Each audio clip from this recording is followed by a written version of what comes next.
HOA President Karen Deborah slid an official letter under my door. Your 15 acres will host our annual barbecue this Saturday. No permission, no signature, not even a knock. Just her smug HOA seal stamped across my property rights. I smiled and swung the gates wide open. 10 charter buses roared in, diesel engines rumbling like thunder. 400 confused guests poured out onto my lawn. Catering trucks blocked the entire street. Karen strutted across my property in designer stilettos, megaphone blaring, bragging to local news crews about finally taming the difficult neighbor, while thick diesel exhaust choked the sweet barbecue smoke. Then came the sound I'd been dreaming of for months. Click. The electronic gate locked with a cold, final snap, trapping every soul inside. She had no clue I'd been building a felony trespassing case with lawyers, hidden cameras, and time-stamped proof. Now 400 unwilling witnesses watched her confess on live television. Moments before, police cuffed her manicured hands, designer heels scraping against gravel as they dragged her away. What would you do if your HOA tried stealing your land? Drop your city below. Let's expose these power-hungry tyrants together. Let me take you back to where this whole nightmare started.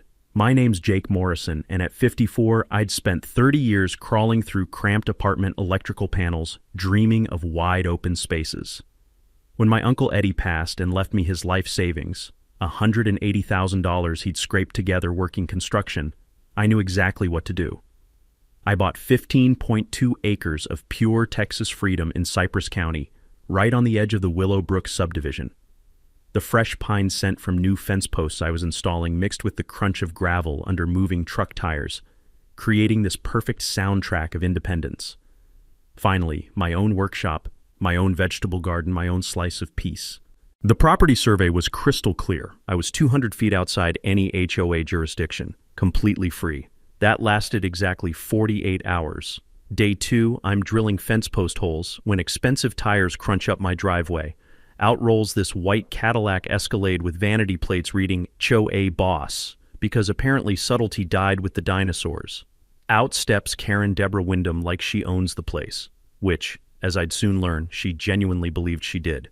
Picture this woman, 59 years old, HOA president for 9 consecutive years, real estate agent who uses her HOA position to generate leads. She's carrying this leather portfolio like it's the Constitution, and sporting a smile so fake it could be mass-produced in China. The taste of metallic dust from my drilling lingers as she clicks across my property in designer heels, each step deliberate as a conquering general. "Welcome to the neighborhood, Jake," she chirps. "I'm Karen, and you're going to love being part of our community. Not if you want to join. Not would you like to consider. You're going to love it. Like resistance isn't even an option." Then comes the portfolio. HOA covenant packet. $250 joining fee, plus 180 monthly dues, for property that isn't even in her jurisdiction. "We need unity," she says, that plastic smile never wavering. "Your property impacts our neighborhood visual standards. Mavericks hurt everyone's property values." I pull out my property survey, spread it on my truck tailgate. "Ma'am, I'm clearly outside your HOA boundaries. 200 feet past your jurisdiction, according to county records." The mask didn't just slip, it shattered. Her voice turned sharp as broken glass. "Geography is just paperwork, honey. We'll fix that." And there it was. The sound of suburban lawnmowers humming beyond my fence line suddenly felt ominous instead of peaceful. Texas Property Code 202.001 states that HOA covenants only apply to properties explicitly included in the original subdivision plat recorded with the county. Always verify your property's actual HOA status with official county records, not neighbor claims. Week 1 brought anonymous noise complaints. Apparently using a circular saw at 1 p.m. on Tuesday violates noise ordinances in Karen's fantasy world. Week 2, a concerned citizen reported my illegal electrical business because I helped neighbor Derek jumpstart his car. Week 3, code enforcement arrived about my unsightly vegetables, disrupting neighborhood aesthetics. This wasn't random complaints. This was systematic warfare designed to break my will. But here's what Karen didn't know about electricians. We're natural problem solvers. We trace circuits, find the source, and fix it permanently. 30 years of dealing with difficult customers taught me to spot patterns, document everything, and always have backup plans. The smell of fresh cedar mulch around my vegetable garden was starting to smell like victory.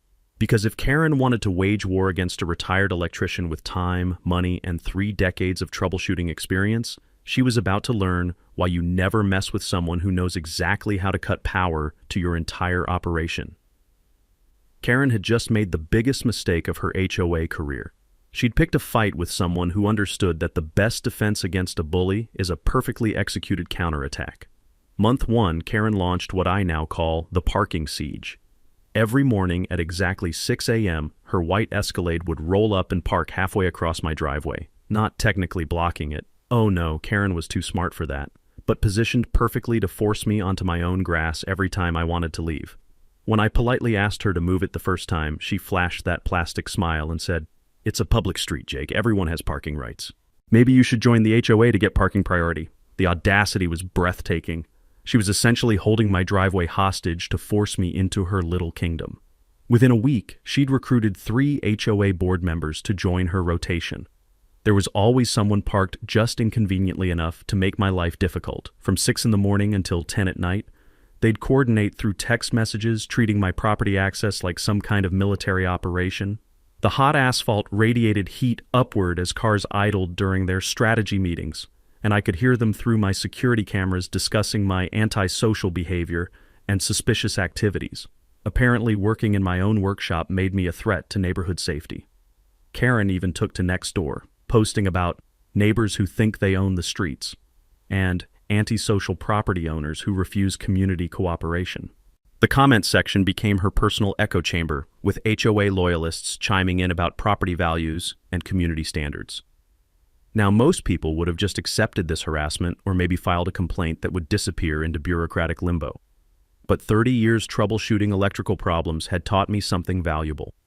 When there's an issue, you research the specifications, follow the code requirements, and document everything meticulously. I remembered a customer years back who'd gotten his contractor in trouble over improper electrical clearances. Turned out municipal codes are way more specific than most people realize. So I spent one evening researching parking ordinances and, sure enough, found the golden ticket. City Ordinance March 7th, 14 required all parked vehicles to maintain at least 4 feet of clearance from residential driveway approaches. Karen's power play was actually illegal. I grabbed my measuring tape and timestamp camera app. Karen's Escalade, 3 feet 2 inches from my driveway approach. Board member Patricia's Honda, 2 feet 8 inches. Treasurer Randy's pickup truck, 3 feet 1 inch. Every single vehicle was in violation. Filing formal complaints with parking enforcement felt like Christmas morning. I provided GPS coordinates, photographic evidence, and exact measurements for each violation. Within 12 days, Karen had accumulated 8 parking tickets at $85 each. That's $680 in fines for her little power game.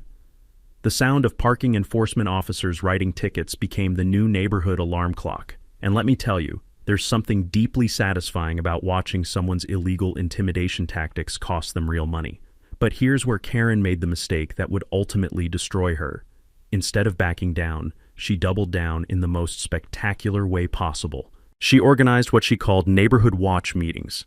Every Tuesday evening, 12 to 15 people would gather in the street directly in front of my house, claiming they were discussing community safety concerns. From my electrician days, I knew Texas was a one-party consent state for recording conversations, so my security cameras were capturing every word. What they were actually doing was planning harassment strategies. I recorded Karen saying, "We need to make life so uncomfortable that he begs to join the HOA just for peace." Another board member suggested filing more code violations, and someone else proposed spreading rumors about me being a dangerous loner. They were literally conspiring to harass me into submission, on public property, where I could legally record every single word. The irony was perfect. Karen's escalation from individual harassment to organized conspiracy had just handed me evidence of coordinated criminal behavior. Her need for control had made her sloppy, and now I had documentation that would make any prosecutor's day. Meanwhile, the neighborhood dynamics were shifting in ways Karen hadn't anticipated. Maria Santos, a 73-year-old widow, started bringing me homemade tamales and quietly expressing support. Derek and Emma Sage, the young couple with a newborn, were afraid to pick sides publicly, but clearly sympathetic. Most importantly, Frank Rodriguez, a retired sheriff's deputy, had started taking very obvious notes during Karen's street meetings. The smell of Maria's cooking spices drifting across the evening air during those Tuesday harassment sessions created this surreal contrast. Homemade kindness versus manufactured hostility, all playing out under the Texas sunset. Karen thought she was tightening the noose around my independence. What she was actually doing was building a felony conspiracy case against herself while inadvertently organizing the very community support I'd need for the war ahead. Sometimes the best strategy against a bully is just letting them dig their own hole deeper while you document every shovelful of dirt. And Karen? She was about to grab a much bigger shovel. Karen's parking ticket humiliation should have been a wake-up call, but instead, it triggered something genuinely sinister. She'd crossed from annoying neighbor into full criminal territory. It started with midnight reconnaissance missions. My motion sensors would ping at 11:47 p.m., and there was Karen's Escalade creeping along my fence line. She'd park across the street and walk my perimeter with a flashlight, testing gate latches and photographing security camera angles like she was planning a military operation. Night 2 brought a measuring tape. She actually spray-painted my trees for tent positioning, treating my property like her personal event venue. The woman was planning her barbecue invasion with tactical precision, and apparently my consent was just a minor obstacle to overcome. Night 3 escalated to breaking and entering. I watched through 4K cameras as Karen crept toward my utility shed with bolt cutters, attempting to steal my tables and chairs for her unauthorized party. The grinding sound of metal against metal echoed across my property at 2 a.m. Every electrician instinct told me to confront her immediately, but I'd learned something valuable from 30 years of troubleshooting. Sometimes you let the short circuit complete itself before intervening because that's when you see the real damage. When Derek's dog started barking, Karen fled, but not before my cameras captured perfect evidence of attempted burglary. The next morning, I deployed a strategy I'd learned from dealing with electrical inspectors who tried to intimidate contractors: create an unbreakable paper trail. First certified letter demanded fence repair payment with video evidence attached. Second letter was a cease and desist copied to the entire HOA board. Third notice informed Karen that all future interactions would be recorded for legal purposes. Each letter sent certified mail, each signature required, each piece building an ironclad legal foundation. But here's where Karen made her biggest tactical error. Instead of retreating, she doubled down by filing a false police report. She claimed I'd threatened her during a property line discussion that never happened, trying to flip the narrative and make me the aggressor. When officers arrived to investigate, I smiled and invited them to review my security footage. Not only was there no threatening encounter, but the cameras clearly showed Karen attempting to break into my shed with bolt cutters at 2 a.m. The officers warned Karen about filing false reports and suggested she reconsider her approach to neighborhood relations. Watching a 59-year-old real estate agent get lectured by police about basic law was deeply satisfying, but the real victory was watching her credibility crumble in real time. That evening, Randy Kowalski appeared at my door looking like a man carrying a terrible secret. Randy had been HOA treasurer for 15 years, quietly watching Karen's increasingly authoritarian behavior with growing alarm. The aroma of fresh coffee filled my kitchen as we sat at my dining table and Randy nervously spread out financial documents like he was defusing a bomb. "Jake," he whispered, glancing toward the window. "Karen's been stealing from us for years." The contractor invoices made my electrician brain immediately spot the problems. Landscaping bills 40% above market rate for work that looked suspiciously like Karen's personal yard maintenance. Emergency repairs with no board approval and inflated pricing. Most damning, recurring payments to Wyndham Property Management LLC, Karen's side business that no HOA board had ever authorized. "She's been forging my signature on checks," Randy admitted, hands trembling. "I've suspected for months, but I could never prove it alone. I think she's stolen over $30,000. From electrical work, I knew that finding one code violation usually meant 10 more were hiding behind the walls. Randy wasn't just offering evidence of embezzlement. He was handing me the key to Karen's entire criminal enterprise. "Randy," I said, refilling his coffee, "how do you feel about requesting a complete forensic audit of HOA finances?" His relieved smile told me everything I needed to know. Meanwhile, Karen's behavior became increasingly unhinged. She organized intimidation campaigns, pressuring elderly residents to sign petitions demanding my cooperation. She threatened Derek and Emma that property values would collapse if her barbecue was canceled. She created fake social media accounts spreading rumors about my dangerous behavior. Most telling, she started conducting surveillance, parking across the street for hours just staring at my house. Frank Rodriguez, the retired deputy, documented these sessions and admitted they'd crossed from harassment into stalking territory. The taste of impending victory mixed with the evening aroma of Maria's cooking as I realized Karen wasn't just harassing me anymore. She was completely unraveling. Her desperation had pushed her into multiple felonies, and now we had witnesses documenting her psychological breakdown. Randy's financial evidence was the ammunition we needed, but Karen's escalating criminal behavior was gift-wrapping the case for us. Sometimes the best strategy is giving your enemy enough rope to hang themselves. Karen was practically braiding her own noose.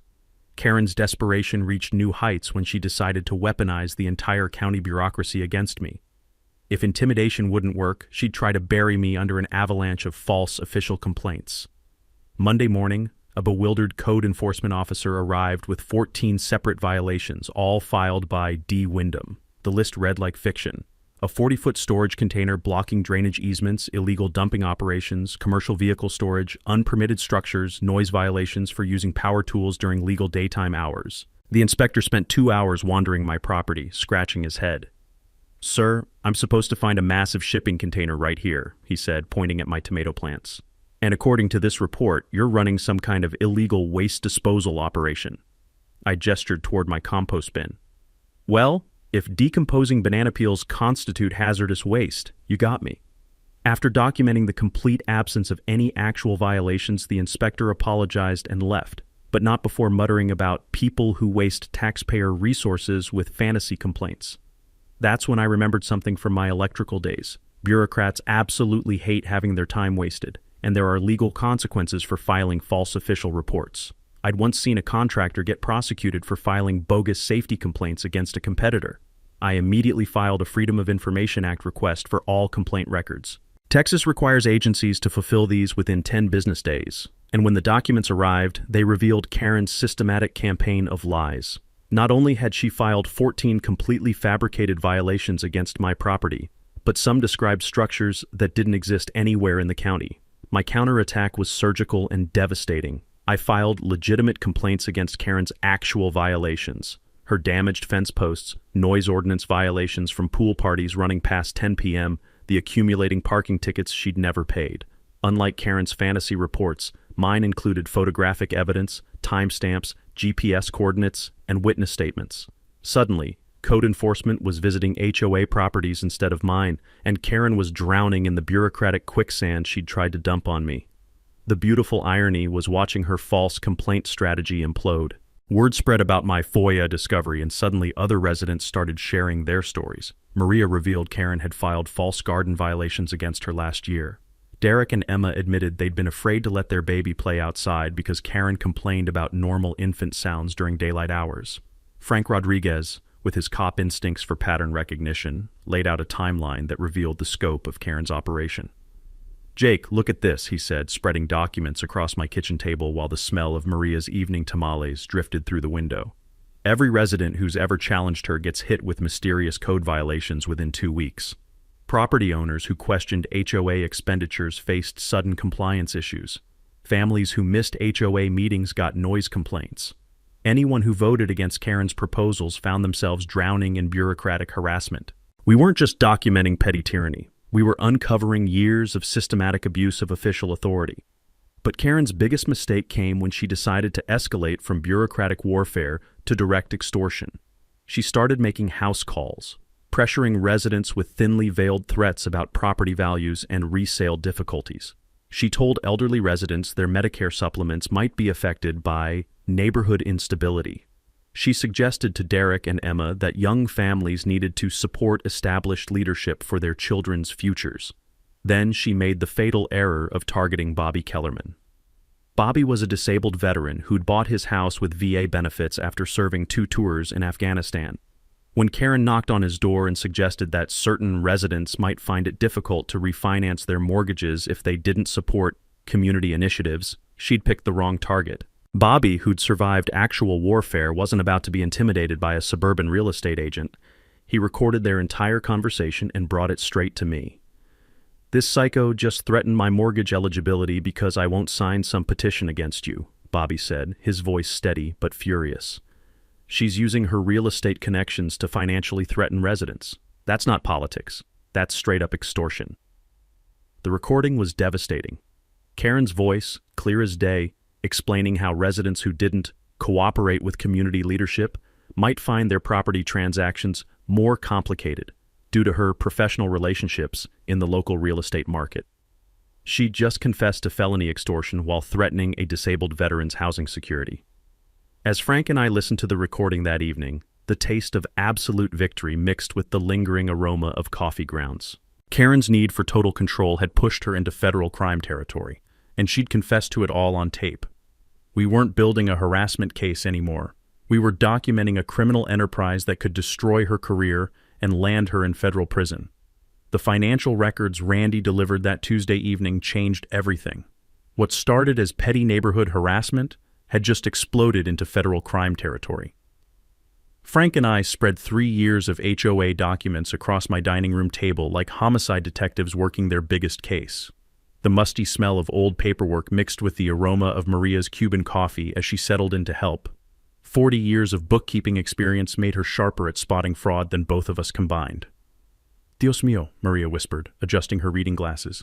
This landscaping bill is $8,000. For what? Did they plant money trees? The pattern emerged like an electrical short circuit. Once you found the first problem, the whole system's corruption became obvious. Every emergency repair cost 40% above market rate. Tree trimming inflated from $800 to $1,200. Pool maintenance contracts mysteriously doubled, but the smoking gun was a series of payments to Wyndham Property Management LLC, Karen's side business that no HOA board had ever voted to authorize. Randy, look at this check signature, Frank said, his cop instincts activated. Is this how you normally sign your name? Randy's face went ashen as he studied the authorization. That's not my signature. I never approved any payment to Karen's company. She's been forging my name for months. The theft was staggering. Over 22 months, Karen had systematically stolen $31,847 from community funds. But what made my hands actually shake with rage was what Maria found next. Jake, she said, her voice tight with fury. This landscaping invoice from last April shows community beautification work at 1847 Maple Ridge Drive. My address. Karen had billed the HOA $2,400 for landscaping my property that wasn't HOA owned and had never received any services. She'd charged the community for work that never happened, on land she didn't control, for a homeowner who wasn't even a member. That's not just embezzlement, Frank said, his detective brain processing the implications. That's fraud with falsified documentation and theft by deception. But Randy's next revelation made my blood turn to ice water. There's more, he said, pulling out another folder with shaking hands. Karen's been using her HOA position to force property sales.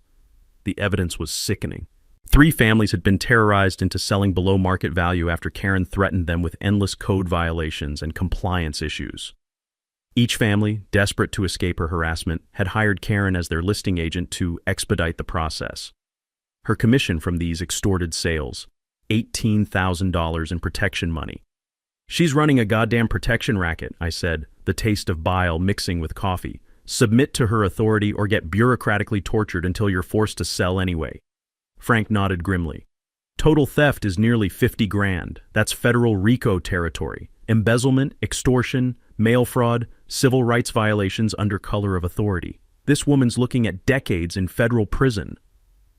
The room fell silent except for the gentle tick of my wall clock. We weren't dealing with an overzealous HOA president anymore. We were staring at evidence of an organized criminal enterprise that had been destroying families for years. So what's our move? Randy asked, looking like someone who'd just discovered his neighbor was a serial killer. I smiled, remembering my electrical mentor's advice about complex system failures. Sometimes you have to let everything overload spectacularly before you can rebuild it properly. We let Karen commit her biggest crime yet, I said. In 3 weeks, she's planning to steal my property for her barbecue with 400 witnesses and live TV coverage. She'll confess to trespassing on camera while proving she has zero respect for property rights. The evening air carried the scent of jasmine through my open window, sweet as the justice we were about to serve. Karen thought she was planning a community barbecue. She was actually orchestrating her own public execution. The next morning's HOA newsletter hit like a legal atomic bomb. Annual Willowbrook Community Barbecue would be held at Community Green Space, 1847 Maple Ridge Drive, my property address, brazenly described as HOA-owned land, with Karen's signature authorizing everything and my consent nowhere in sight. 400 RSVPs already confirmed, catering contracts signed for $3,000, live band booked for $800, tent rentals for $1,200. Karen had blown over $5,000 of community money on an event planned for property she didn't own, creating a paper trail that would make federal prosecutors dance with joy. The audacity was stunning, but it was also perfect. She'd just documented theft, fraud, and conspiracy to commit trespassing on official letterhead, signed in her own handwriting. That evening, my dining room became mission control for the most satisfying trap in HOA history. Frank arrived with evidence organization systems from his detective days, manila folders, timeline charts, and enough legal pads to choke a courthouse. The smell of Maria's homemade empanadas filled the air as she spread financial documents across my table with the precision of a surgeon preparing for heart surgery. "Aye, this woman is loca," Maria muttered, reviewing Karen's forged signatures. "But she's also stupid. Look how sloppy these fake authorizations are." Randy brought 15 years of HOA documentation that would obliterate Karen's credibility. Derek and Emma volunteered to film everything from their second-story window. Bobby Kellerman offered tactical planning from his military days. Even Mrs. Patterson, the 80-year-old retired librarian, joined our alliance with research skills that could shame a Harvard law student. "We need to think like a narcissist," Frank said, spreading aerial photos of my property. "Karen's convinced she can intimidate Jake into last-minute submission. When that fails, she'll claim emergency authority or community necessity." My attorney consultation had been illuminating. Texas property law included something most people didn't know. Owners have the right to detain trespassers until police arrive, essentially citizens' arrest authority on their own land. I'd learned this during electrical work at a warehouse where they'd caught thieves stealing copper wire. Once Karen and her 400 accomplices entered without permission, I could legally prevent them from leaving until law enforcement sorted everything out. The beauty was that Karen's own aggressive personality would make her resist, creating even more charges. The security upgrade cost $4,200, but delivered movie-quality surveillance. 12 4K cameras with night vision and crystal-clear audio throughout the property. Redundant cloud storage with real-time backup, no technical difficulties would save Karen from her own confession. Mobile alerts for motion detection meant I'd know the second her invasion began. The gate modification was pure engineering poetry. Electronic system controlled by smartphone, wide enough for charter buses but with one fatal design feature. Once closed, it could only be reopened from inside my house. The backup manual lock ensured no mechanical failures would spoil our trap. Frank's military background proved invaluable during installation. "This is beautiful," he said, testing the remote while the rhythmic sound of our power drill echoed across the property. "She'll drive right into her own prison cell." But the real masterpiece was our media strategy. Maria's daughter Jessica worked for Channel 7 News and agreed to cover the community barbecue as a human interest story. She'd be filming when the gate closed and arrests began, turning Karen's public humiliation into live television.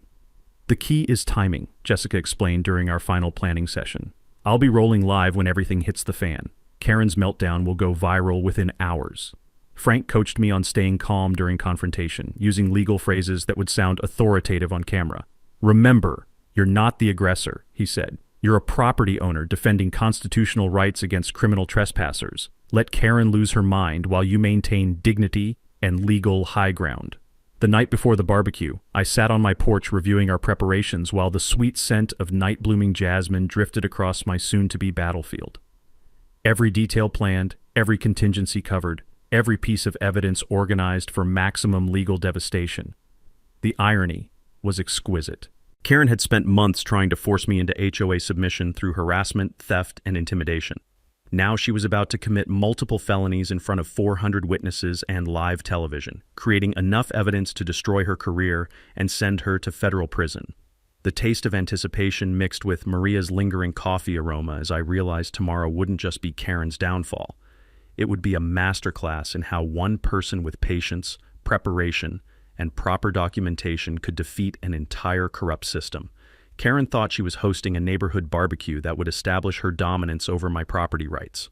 What she was actually orchestrating was the most spectacular public self-destruction in suburban history, broadcast live to thousands of viewers. Sometimes the sweetest revenge is just handing your enemy a shovel and watching them dig their own grave on live television. Karen's final week before the barbecue marked her complete descent from petty tyrant into dangerous criminal. What started as calculated harassment had devolved into desperate, sloppy felonies that would make any prosecutor's career. Monday night at 11:47 p.m., motion sensors triggered as Karen crept around my house like a suburban cat burglar.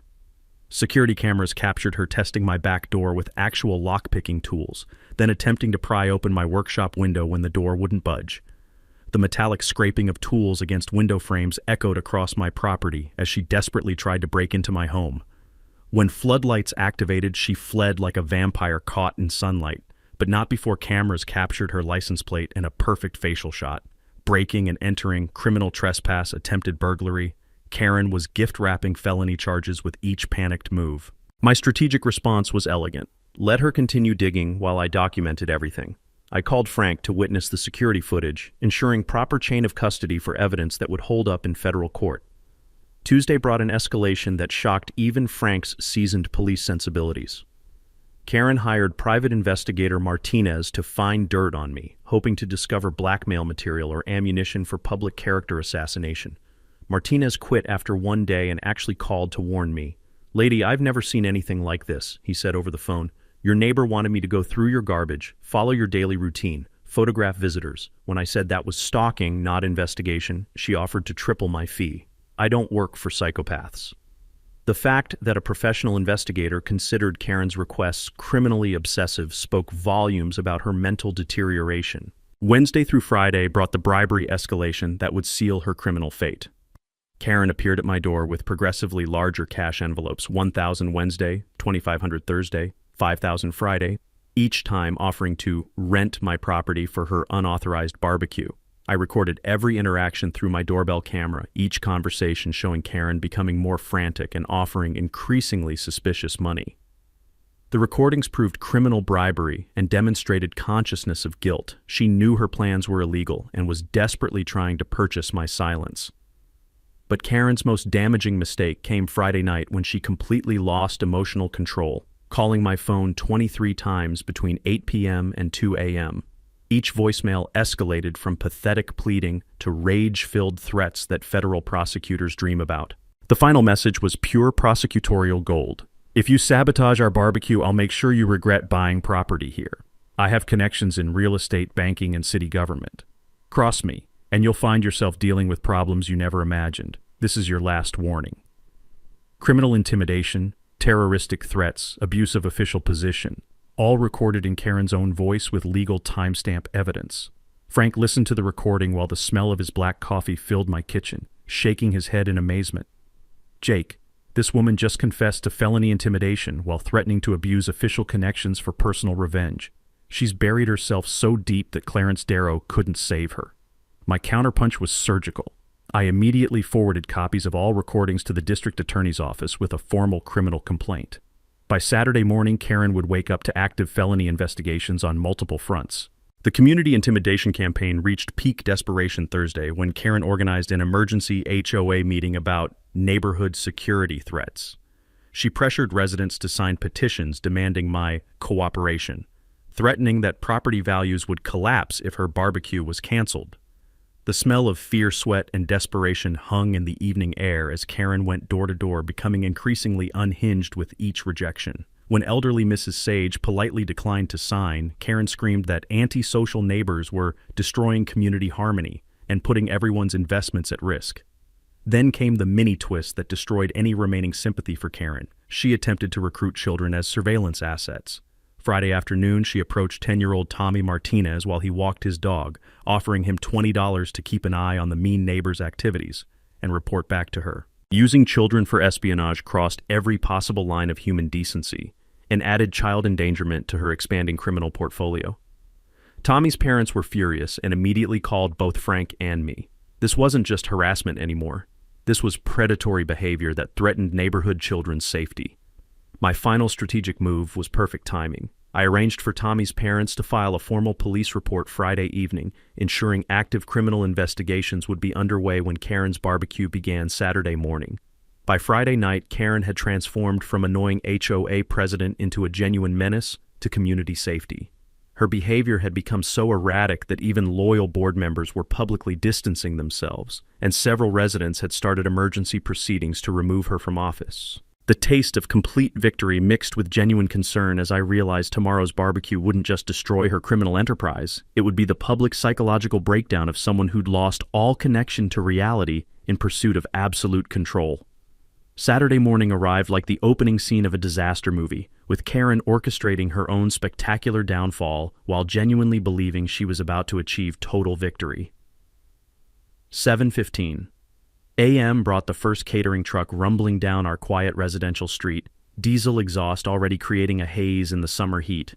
I watched through my kitchen window, coffee steam warming my face, as Karen emerged from her Escalade wearing a crisp white pantsuit that screamed, "I'm about to conquer something important today." She marched toward my locked gate like Napoleon approaching Moscow, completely convinced that victory was inevitable. "Come on through," she shouted to the bewildered catering crew, waving them forward like she owned every blade of grass on my property. When drivers hesitated, pointing at the obviously private property signs, Karen's mask began its final slip. She stormed to my front door and began hammering with the fury of someone who'd never been denied anything in her entitled life. The sound of her fists against reinforced wood echoed through the morning air like gunshots, mixing with growing confusion from catering staff who couldn't access their setup location. "Jake, stop this childish behavior and open your gate," she screamed loud enough for Channel 7's news crew to capture every unhinged syllable. "You're embarrassing yourself and everyone knows you're just being difficult." I recorded everything through my doorbell camera while staying safely inside, letting Karen's public meltdown document itself. The sweet smell of morning honeysuckle contrasted sharply with the bitter aroma of Karen's desperation as she continued her tantrum for gathering neighbors to witness. 8:30 brought the locksmith gambit that proved Karen had learned absolutely nothing from previous failures. She returned with professional locksmith Rodriguez, claiming she needed emergency access for a legitimate community event. Rodriguez, weathered by years of property disputes, asked the obvious question, "Ma'am, I need proof of ownership or legal authorization before touching this lock." Karen brandished her HOA documents like sacred scripture, claiming Community Property Management Authority over my private land. When I appeared with actual property deed and title insurance, Rodriguez packed his tools with obvious disgust.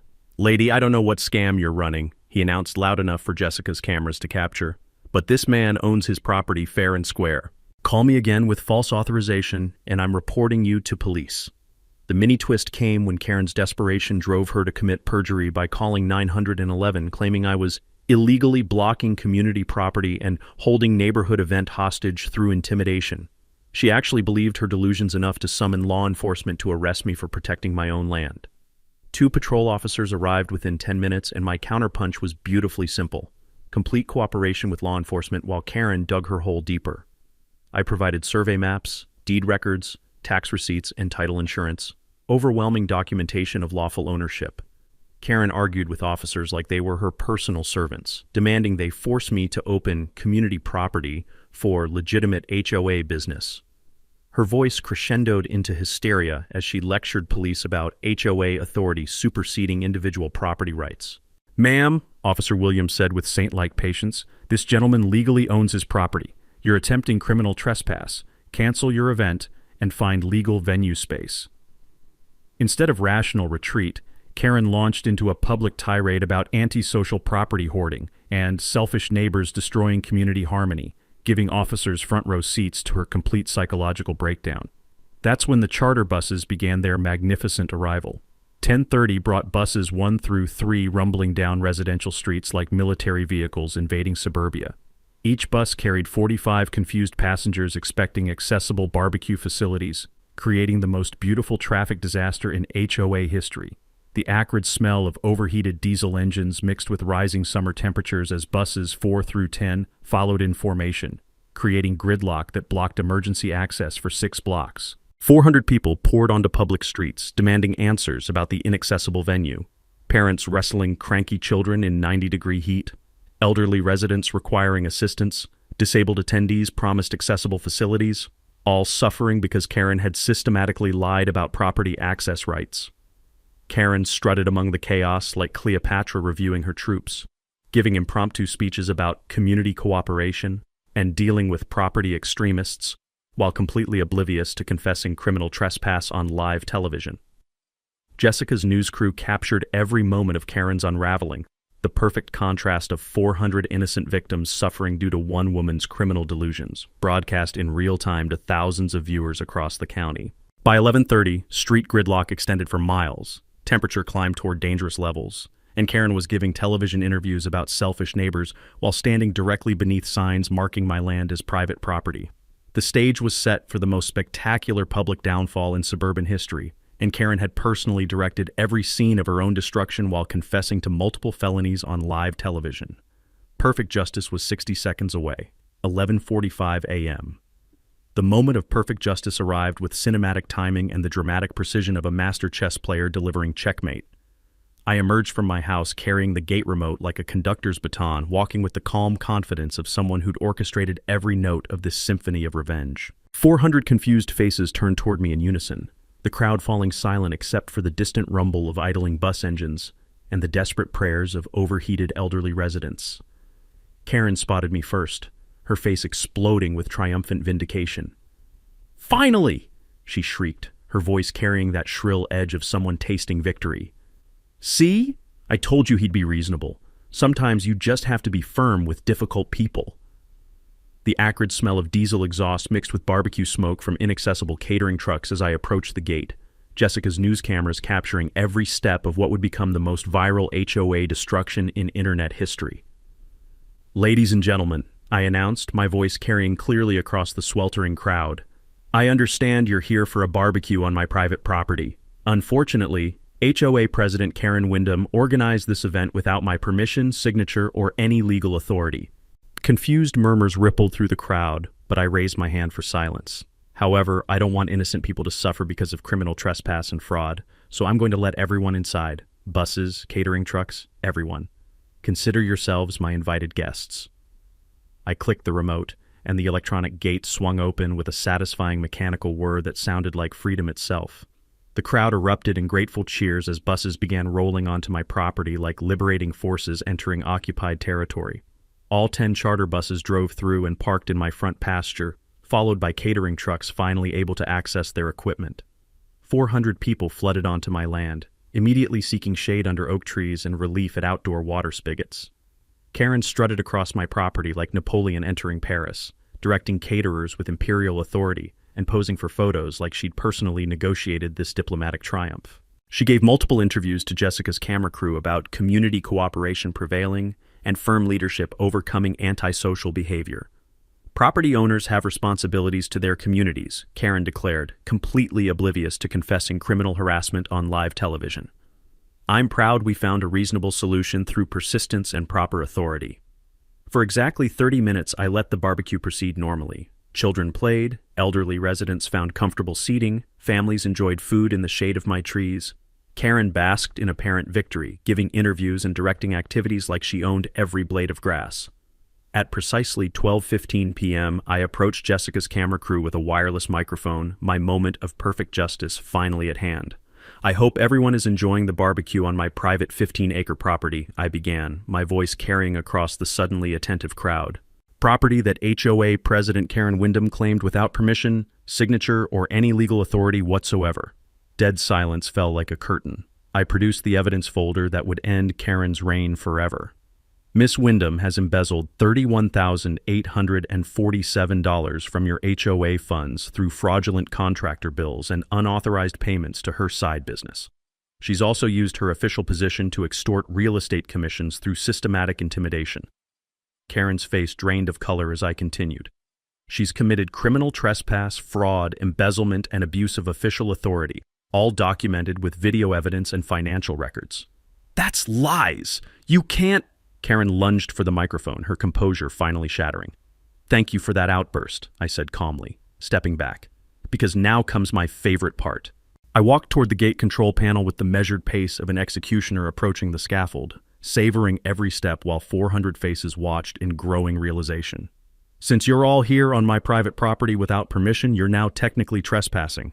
In Texas, property owners can legally detain trespassers until police arrive." I held up the remote control like a weapon of mass destruction. "So here's my mic drop moment, Karen." Click.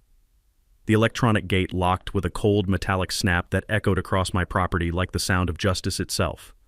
400 faces turned toward the sealed exit in perfect synchronization, reality dawning like nuclear sunrise. Bus drivers frantically tried starting engines, but the gate remained immovable. Karen sprinted to the fence in designer heels, pulling desperately at the electronic mechanism while screaming incoherently. "Congratulations, Karen," I announced to the live television audience. "You just confessed to multiple felonies in front of 400 witnesses while trespassing on property you tried to steal. Officer Williams is already here to begin arrests." The taste of absolute victory mixed with summer heat as Karen collapsed against the locked gate, her empire crumbling in real time while broadcast live to thousands of viewers. Perfect justice delivered with electronic precision and maximum public humiliation. The handcuffs clicking around Karen's wrists created the sweetest symphony I'd heard in months, even more satisfying than my gate locking shut. Officer Williams arrested her on live television for criminal trespass, fraud, and harassment while Jessica's camera crew captured every moment of her spectacular breakdown. Karen screamed about property rights extremists and illegal detention as officers led her away, designer heels scraping against gravel in a sound that became neighborhood legend. Justice moved swiftly once the evidence was public. Within 48 hours, the district attorney filed felony charges: embezzlement, criminal trespass, fraud, terroristic threats, and abuse of official authority. Karen's real estate license vanished overnight. The HOA board unanimously voted her removal and authorized complete forensic auditing of every financial record from her 9-year reign of terror. The civil lawsuit delivered poetic justice. Texas theft statutes allowed triple damages, meaning Karen owed $95,441 in restitution. Her desperate plea bargain included 18 months probation, full financial repayment, 200 hours community service, and a permanent restraining order prohibiting contact with me or any Willowbrook residents. But watching our community heal was the real victory. Randy became HOA president on a transparency platform, implementing monthly financial reports and independent audits. New bylaws required board approval for expenditures over $200 and established resident oversight committees with genuine authority. I donated my entire settlement to create the Willowbrook Community Justice Fund, providing legal assistance for HOA abuse victims across Texas. The fund helped 12 families in year one, with Frank and me consulting on documentation strategies that actually work. We learned that the best defense against bureaucratic bullies is preparation, patience, and organized community resistance. The personal relationships that emerged were worth more than any financial victory. Maria became my honorary neighborhood grandmother, bringing Cuban coffee and tamales every Tuesday while sharing stories that made my workshop smell like family. Derek and Emma named me godfather to baby Sophia, and their son Tommy still brings math homework to my workbench every Thursday, filling the space with the sound of pencils scratching and young minds growing. Frank partnered with me to launch Property Rights Defense, consulting for homeowners fighting HOA corruption statewide. We've helped 127 families with a 93% success rate, proving that documented evidence and community solidarity can defeat any petty tyrant. Bobby Kellerman's monthly Veterans Barbecues transformed my property into a healing space for former military families dealing with civilian bureaucracy. The aroma of properly grilled burgers now mixes with stories of service and sacrifice, creating bonds stronger than any HOA covenant. Our story's ripple effects exceeded every expectation. The video went viral with 2.3 million views and national news coverage. I received over 400 emails from HOA victims nationwide, and our documentation methods are now used by homeowner rights organizations in 12 states. Texas legislature passed the Willowbrook Act, strengthening HOA financial oversight and criminalizing abuse of authority. 3 other HOA presidents resigned after similar audits revealed corruption, and prosecutors created dedicated task forces for HOA crimes. Uncle Eddie's conservation dream became reality beyond my imagination. 8 acres of native Texas wildlife preserve now partners with the Audubon Society for educational programs, bringing hundreds of children to learn about natural ecosystems. The Memorial Butterfly Garden honors Eddie's memory while creating space where families discover that nature heals what human conflict damages. Our annual Freedom Festival has grown from neighborhood barbecue to county celebration, drawing 800 visitors who come to hear stories about defeating corruption through community action. The smell of barbecue smoke now carries memories of victory instead of harassment, and children play where Karen once plotted her campaigns of intimidation. 1 year later, Willowbrook exemplifies what communities can become. 0 harassment complaints, crime down 23%, property values up 12%. The new HOA operates with complete transparency, and residents actually anticipate monthly meetings focused on genuine improvement rather than petty power games. Most importantly, we proved that principled resistance works. Karen's 9-year tyranny crumbled in 6 months through strategic documentation and alliance building. Sometimes the sweetest revenge isn't getting even. It's building something beautiful from the ashes of corruption and sharing those lessons with others fighting similar battles. The evening air still carries jasmine's scent through my workshop window, but now it smells like freedom earned through courage and community. Uncle Eddie would be proud that his gift became the foundation for defeating suburban tyranny and creating lasting positive change. Share your HOA nightmare story below. I read every comment and help families fight back legally. Subscribe to Karen Stories for more underdog victories where corruption gets crushed and communities grow stronger. That's a wrap for today's episode on HOA Stories. If you enjoyed watching Karma in action, smash that like button, comment your thoughts, and let us know if you've dealt with HOA madness too. Subscribe so you won't miss the next HOA meltdown we post.